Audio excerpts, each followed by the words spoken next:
Despite the personal savings rate hovering near a 10-year low, consumers are still spending the majority of their discretionary income. So much, in fact, that some estimates claim they'll have nothing left by the end of the year. That's why we should really break down exactly what's going on, what this means for all of you watching, the impact this is about to have throughout the entire economy, and the steps that you could begin taking to save more money immediately. Because I have to say, time is running out very quickly for a lot of people. Although before we go into that, as usual, if you guys appreciate these videos or you find them helpful, it means the world to me if you hit the like button or subscribe. Doing that helps out the entire channel tremendously, and as a thank you for doing that, here's a picture of a baby squirrel. So thank you guys so much, and also a big thank you to Cook Unity for sponsoring today's video, but more on that later. Alright, so first of all, before we go into the gruesome details, it should be no surprise that almost everything costs substantially more today than it did prior to 2020. And if you're ready for a shocker, I hope you're sitting down, because these are the things that have gone up the most in price. Let's start with a popular one, new and used cars. Like, we've all heard that the average car payment hit a record high of $733 a month, but in terms of how this compares just a few years ago, new cars are costing you 30% more, and a used car is almost 50% more. Second, we then have housing. When it comes to rent, prices are 26% higher than they were back in 2019. Purchase prices are also up by 28%, but that's if you pay cash. If you get a loan, higher interest rates actually make your payment 60% more expensive. Third, we all need to eat, so we also have to factor in food. According to the World Economic Forum, it's almost 30% more expensive to eat a meal today than it was in 2019. This also includes a variety of food shortages, like the cost of eggs reaching a record high, margarine costing 38.3% more, and Walmart chicken prices also rising by the same amount. Now fourth, what's life without a little vacation? And if you like to travel, well, that'll cost you a lot more. Both gasoline and airline fares are both up 40%. Hotel prices are up 15%. And should you need to rent a car at your final destination, that'll cost you 50% more. Now fifth, don't you worry, because even though expenses are going up, there is some good news. Wages are also going up. Kind of. Among the lowest 90th percentile of workers, wages increased a full 9% from 2019 through 2022. For most middle-class incomes, wages increased between 1.8 to 4%, and in the top 10% bracket, wages increased 4.9%. So technically, unless you're making 30 to 50% more money today than you were back then, most likely you're not making as much money as you think, which is partially because of number 6, I did $12,000 in one day. I made over like 100K in a few months. We can't talk about rising prices without talking about rising interest rates. From January of 2020 through today, the federal funds rate has increased from 1.5% to 5.25%, with most of that coming in the last 18 months. As a result, financing anything has become significantly more expensive, and when people have less money to spend, they're more likely to finance something, which means they have even less money available, which repeats the cycle over again. And finally, seventh, we have money printing. Now, this is not meant to be a statistical analysis by any means, and it's more so me trying to contextualize a very complex topic. But when you look at the US money supply, we saw a 40% increase within a matter of 3 years. And with that in mind, it's really no surprise how almost every single category went up by almost the exact same amount in that exact same time frame. So now that you have some of the background out of the way, let's talk about another topic that's gaining a lot of popularity, and that would be saving money. Look, it's not like most people are the real-life versions of extreme cheapskates to try to save a few pennies a month, but the average savings rate is going down by a lot and currently stands at just 3.9%. And that's what brings me to this claim that Americans are about to run out of money. See, all of this begins with the term pandemic savings. This refers to all of the excess savings that Americans were able to accumulate for staying home, receiving unemployment, getting stimulus checks, and otherwise seeing a surplus of money being deposited into their account without a means to spend it. Then a few months later, in 2021, SPG Global predicted that trillions of dollars of excess savings would be unleashed once the pandemic was over. And yep, it sure has, with more than $1 trillion just being spent online in 2022. The problem, however, was that a lot of this spending didn't stop. It just continued. According to the Wall Street Journal, Americans spent more on groceries, recreational goods and vehicles, and on services such as housing, dining out, and insurance. They also went on to clarify that as far as recreational activities are concerned, Americans opened their wallets more for travel, Marvel, as well as the Barbie film, Beyonce's Renaissance Tour, and Taylor Swift's Eras Tour, where someone paid almost $90,000 for a ticket in row 25.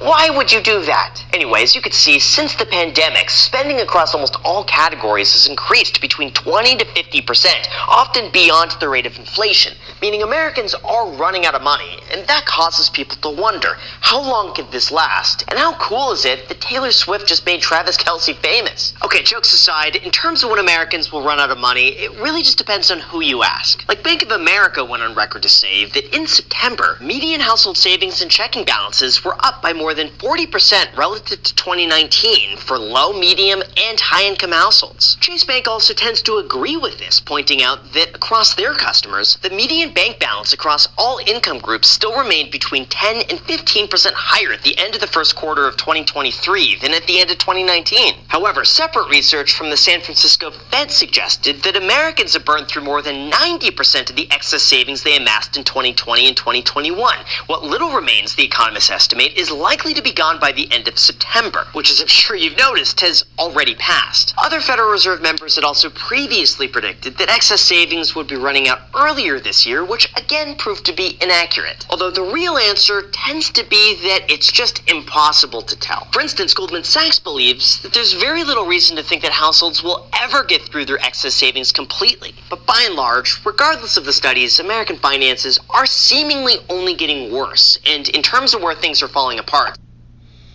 Shalom. Before I start, I want to give all honors and glories and praises to Yahweh, Bahashem, Yahweh Shai, Bahashem, Mahabakakodash, Yahweh, which is the one true name of the Heavenly Father, Yahweh Shai, who the world ignorantly calls Jesus Christ, but his one true name is Yahweh Shai. Double honors to the elders and apostles of Great Millstone, because those are the men who I learned this truth from through the Spirit and power of Yahweh Bashim Shai. Peace, blessings, salutations to the hopeful elect. And shalom to you, sincere brothers scattered abroad, pushing forth this word in truth and sincerity. I am the brother Mashiach Arazakah from the Servants of Yahweh Yahweh Shai Camp, Las Vegas, Nevada branch. And pretty much, I just want to share half of this clip because this video is like at least 16 minutes long, and I don't want to spend too long into this video. So if brothers want to check this video out, you can. This video was put up about 2 weeks ago. And the title of it was titled as Americans will run out of money by January 1st, 2024.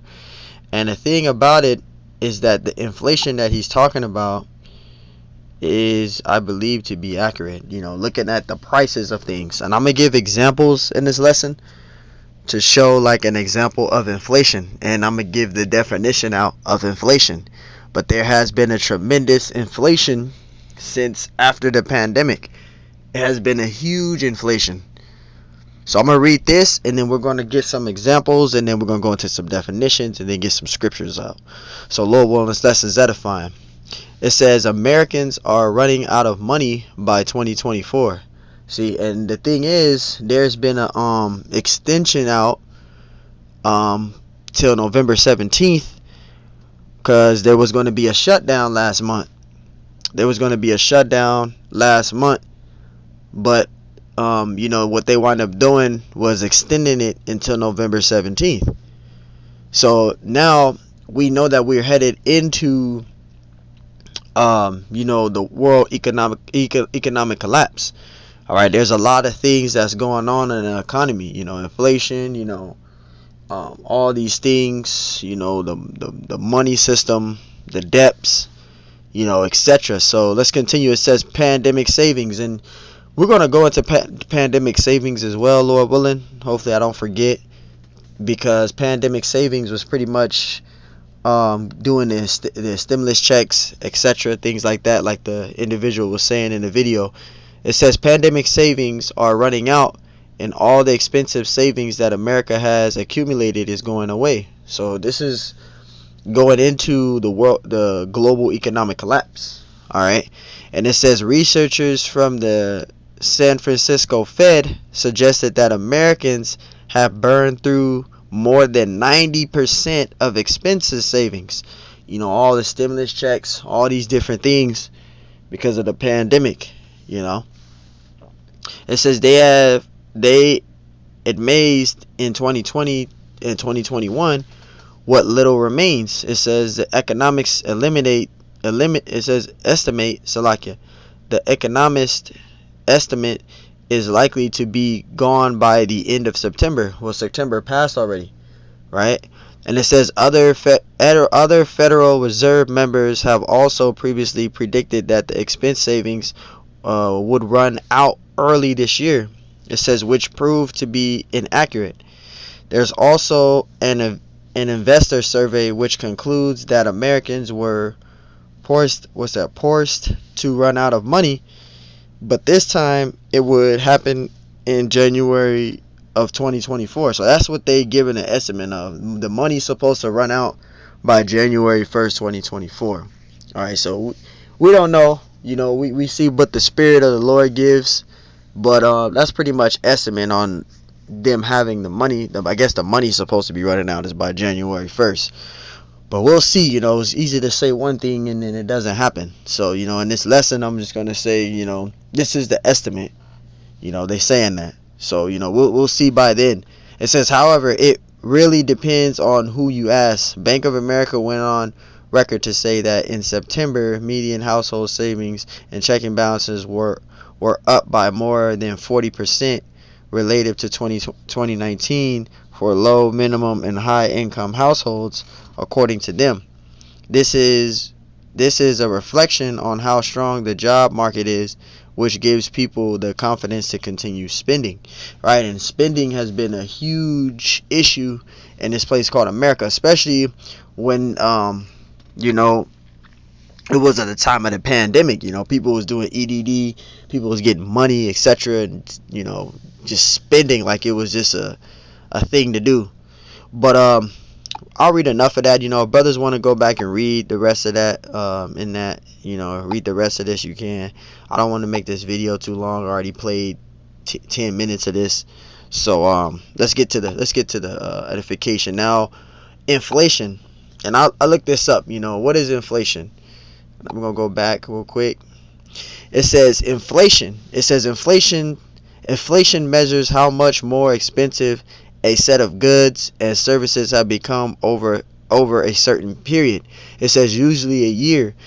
It may be one of the most familiar words in economics. Inflation has plunged cities into long periods of instability. So an example of inflation. Now you'll see 1970, a cup of coffee, or I'll just say a coffee or a drink or a cup of coffee back in 1970 was 25 cents. When you go to 1980, it went up, I believe, looking at it, another couple of dollars, which was 45 cents. You see? So it went from 25 to 45. You see that? It went up an extra 20 cents.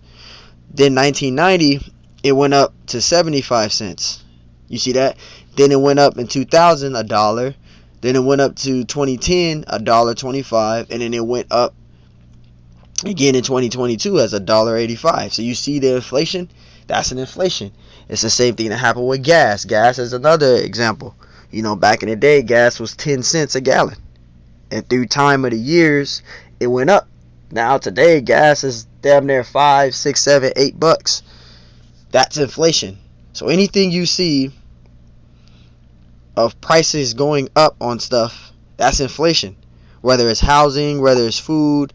I had to give an example out there for that. That's a perfect example there. But food prices go up, increase, right? Let me see. You see this? For an example, you see energy goes up 7%. You see energy goes up, like it says, 27, right? Gas goes up 40%. Fuel, right? Electricity. Let me see what I can get. I just want to show, a little graphic of inflation. You see that? So this is the percentage rate. This is an estimate. You see how everything is up 13, 12.2, April going up and going down. That's inflation. So when inflation comes in, it can affect living. It can affect finances, resources, jobs, etc. Because you can have a job like back in the day. In like 2012, you used to be able to make it with $11 an hour. I just say an example because back in, let me see, was it 2012? I'll say 2014 as an example. 2014, if you worked from 2011 to 2014, you should be able to make it off $11 to $12 an hour. Rent back then, well, here in Vegas, rent back then was like $600 for a 2-bedroom was like $600 out here back in 2012, 2013, 14. Now you can't make it off $11 an hour or $12 an hour. You can't make it off that. Rent is now over the thousands already. An apartment is over the thousands. But back in 2012, 2011, out here in Vegas, rent was only like $600. Now, everywhere is just inflation. So this tells you what time we're coming into. This is the hour of temptation. A lot of things is going on amongst the earth. And it's only a bit of time to where Esau brings in his new system. Because that's what this basically is all behind. Is Esau getting rid of the fiat currency and bringing in his digital currency. Because fiat is no value anymore. So we're going to get some precepts out, Lord willing, that's edifying. This is Jeremiah 30. And actually, we'll get that in a minute, though. I just remembered pandemic savings. I wanted to get that out. But I'm going to read this, and then we'll go into pandemic savings. Jeremiah 30:5. It says, "For thus saith the Lord," anytime you see Lord in caps, that's talking about the Heavenly Father, Yahweh. It says, "We have heard a voice of trembling, of fear, and not of peace." We're not in a time of peace. Inflation is going up everywhere, and it's affecting everybody. Inflation is affecting everybody. It's affecting everybody, man. Like, for an example, if you out here trying to get, I don't know, brothers that have been to Roberto's. If you go to Roberto's restaurant, they fucking carne asada fries was $8. In 2020, they carne asada fries is $8. That's an example. You go in there now to buy you some carne asada fries, that shit is $17, bro. $18. That's inflation. How you gonna go from $8 to fucking $17, $18? That's a $10 increase. Your meal, you can go to any fast food joint. Your meal is the price of your hourly job that you make. If you get paid $14 an hour, a meal is just about a meal is costing as much as how much you get paid an hour. That's how bad inflation is getting. It's getting bad, man. It's getting bad. Even rent is taking everybody's fucking money. You pay for rent now, you be left with $20 to make it through the week. Who can make it with $20 within the week? Your rent is taking all your money. So, you got people that got to work double jobs on the side. They got to work extra jobs or get at least an extra day in to be able to have enough funds to make it through the week. This is how bad it's getting. This is how bad the inflation is getting in this society. It's getting bad. But you still got people thinking everything is cool. It's not cool. It's not cool at all. There's no peace. Verse 6, it says, "As ye know and see, whether a man doeth travail with child, wherefore do I see every man with his hands on his loins, as a woman in travail, and all faces are turned into paleness, feeble and weak," faint, weak. Because it's going to come to a time where they're going to bring in the digital currency, and it's going to be mandated. You're not going to be able to make it in this society without the CBDC. That's going to be the hour of temptation, the digital currency. Because everybody's not going to comply to that system. Everybody's not going to follow in that system. People are going to rebel against that. People are going to rebel against that. Jeremiah 30:7, "Alice, for that day is great, so there's none like it. It is even the time of Jacob's trouble." And that's the time we're coming into, Jacob's trouble, the hour of temptation. It says, "But he shall be saved out of it." That's the elect that's going to be saved out of it. Now, this is not talking about being saved before Jacob's trouble. This is not talking about us being already in Jacob trouble. Because you got people that's reading this scripture here, and they saying we're already in Jacob trouble, or they teaching that we're going to be saved before Jacob trouble. No, we're not. Because when you read Daniel 12:1, we got to go through Jacob trouble first before we can be saved. We have to go through Jacob trouble first before we can be saved. And Jacob's trouble is not talking about the heathens only. It's talking about the Israelites. That's why it's called Jacob's trouble. We got to go through the fiery furnaces of adversities, and those are going to increase in those times. Jacob trouble, that's going to be upon everybody. This is why, again, each and every one of us individually in that time, we're going to be tried on our faith. This is why you got to be fully persuaded in your own mind. So we're going to go back, and I want to get the meaning for pandemic savings, because you got people out there that really don't understand it. Pandemic savings. You know, just in case for those that don't understand.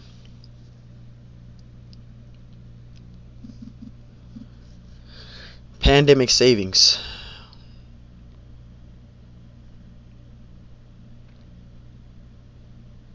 Let me see. Just for edification purposes, it says spending down pandemic savings is an only in the US phenomenon. Salakia. Household savings soar in the United States and other high income economies during the pandemic as consumers cut back on spending while government policies support the incomes. More recently, saving behavior has diverged with the U.S. It says saving rate dropping below its pre-pandemic advances while saving rates. So that's what the pandemic savings is. You know, the savings, you know, having the fun rates of being able to save. Like that guy was saying in the video, it's, you know, saving, you know, being able to save money is only 3.9%. It's hard to save money in this society. Now it's hard to save money. You can't budget money. Your bills and car notes and rent and light bills and all these bills is taking up gas. That's taking up all your fucking money. It's hard to save money in this society. Now it is. In this time now, you can't really save money like that. Even if you went into the store to buy some fruit, that shit is still expensive. That's going to be at least about $15. So it's like, we already know the times that we're headed into. It says elsewhere have remained above their pre-pandemic averages,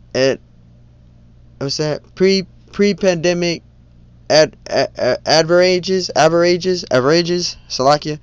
As a result, U.S. consumers have been spending down their excess savings. You see, excess savings.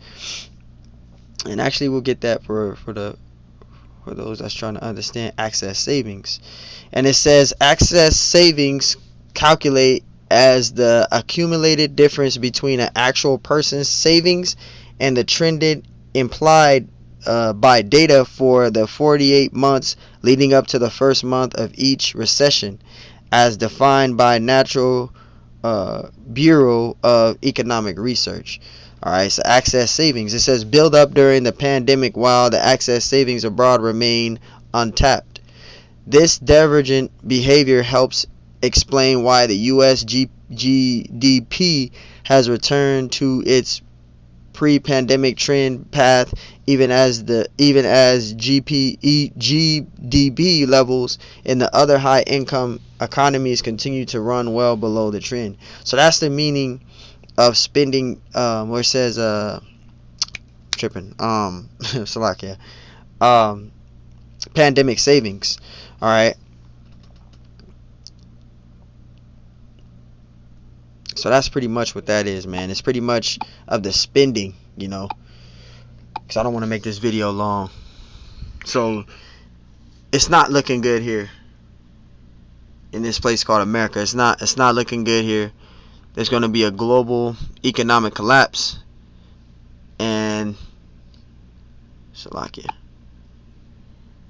It's going to be a global economic collapse, and it's not going to be looking good for people in this society. This is why we are to set our affections on the things above. Proverbs 1:22, it says, how long, ye simple ones, will ye love simplicity, and the scorners delight in their scorning, and fools hate knowledge. Verse 23, turn you at my reproof. Behold, I will pour out my spirit unto you, and I will make known my words unto you. Verse 24, because I have called and ye refuse, I have stretched out my hand and no man regarded. So the Lord is speaking through you. How is he speaking to you? Through his prophets, through his men. He's telling you to repent. The Lord is telling you, you know, to be reproved, to receive this water baptism of the word, to repent. Because time is running out. The days is flying by. We're already in October. You know, this place is going to fall. You know, we're in that doors of mercy, and those doors is closing. So you don't want to be treating this place as a resting place, getting comfortable. 24, because I have called and ye refused, I have stretched out my hand and no man regarded. Verse 25, but ye have set at naught all my counsel, and with none of my reproof. You didn't want correction, you know. You guys kept having a spirit, only God know when the world go in type demon. And that's not going to save you. That's going to cause you to be destroyed. Verse 26, I will also laugh at your calamity. And that's what the Lord is going to do. He's going to laugh at your calamity. And how he's going to laugh at your calamity is through his prophets. The prophets is going to laugh at you. You know, they're going to laugh at you guys. Because you guys mocked the men of the Lord. So they're going to laugh at you. It says, and I will mock when your fear cometh. See? It says, when your fear cometh as desolation and destruction cometh as a whirlwind, when distress and anguish shall come upon you. See? So, you know, your anguish, your distress and anguish is going to come upon you. And there ain't going to be nothing you can do about it. Your bank accounts is going to be frozen. Because that's what can happen if an EMP attack happens. Which that's supposed to happen. And if that happens, you ain't going to be able to get no access to your bank cards, debit cards. All that's going to all be frozen. Your account's going to be frozen. And if you got Bitcoin and Coinbase, all that's going to be frozen too. You're not going to have access to your assets. You're not going to be able to have those things. So that's going to cause a lot of distress and anguish. You ain't going to be knowing what to do, how to survive. Verse 28, then shall they call upon me. That's when everybody's going to try to seek the Lord. Everybody's going to try to go to church. They're going to try to do all these things to, you know, to try to get comfort or try to go to church to get right and all that. And it's going to be too late. It says, then shall they call upon me, but I will not answer. They shall seek me early, but they shall not find me. Verse 29, for that they hated knowledge. You hated knowledge. You had prophets out there for years teaching, and you just kept walking by them, or you just kept looking at them like, why are they out there? All this other bugged out stuff. But now the time is going to come where you're going to remember what those men, those prophets have been saying on those street corners, and you're going to try to go back out there to try to speak with them, and they're not going to be out there. They're not going to be out there, and you're going to be asked out because you had time to get right and you didn't do it. Verse 29, it says, for that they hated knowledge and did not choose to fear the Lord. You didn't choose to fear the Lord. You chose to do what you wanted to do. You chose to feel comfortable here in this place called America, which is Babylon the Great. The scriptures tells us not to be comfortable here. Micah 2:10, arise ye and depart, for this is not your rest. This place called America, which is Babylon the Great, is not our rest. It's falling apart. This place is crumbling beneath your feet. This place is fallen. You don't want to be comfortable here. It says, arise and depart, for this is not your rest, because it is polluted. It shall destroy you even with a sword destruction. It shall destroy you even with a sword destruction. So you don't want to be comfortable here. This place is about to fall apart. Right? What did the scriptures say of Romans 8 and 11? Let me get that out, man. Let me get that out. Romans 8. Is it Romans 8 and 11?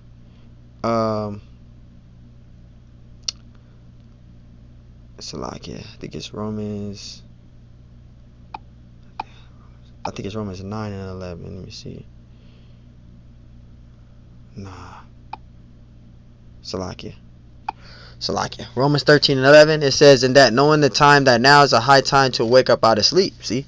So it's a high time to wake up out of sleep. I said 8 and 11. It was actually 13 and 11. Salakia. Romans 13 and 11, it says, in that knowing the time that now is a high time to wake up out of sleep.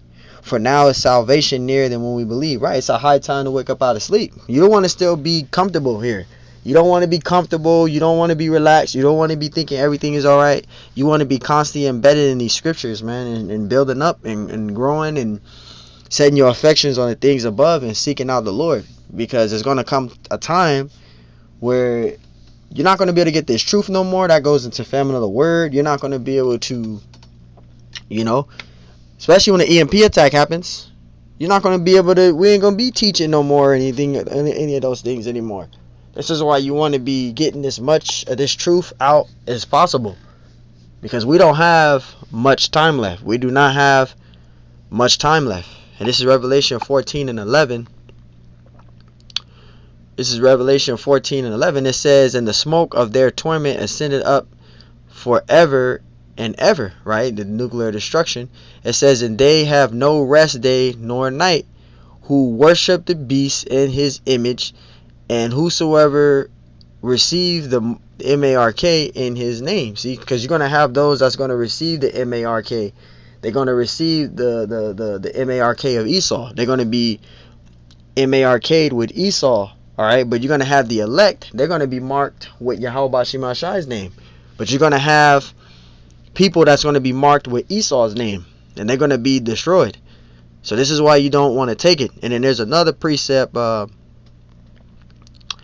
want to get out, that Revelation 14:9.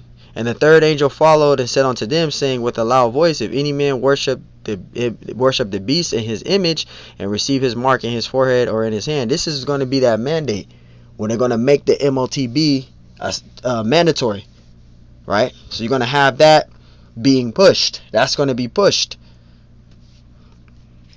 You see? So this is what it's going into. It's going into the hour of temptation. And inflation is going to continually go up.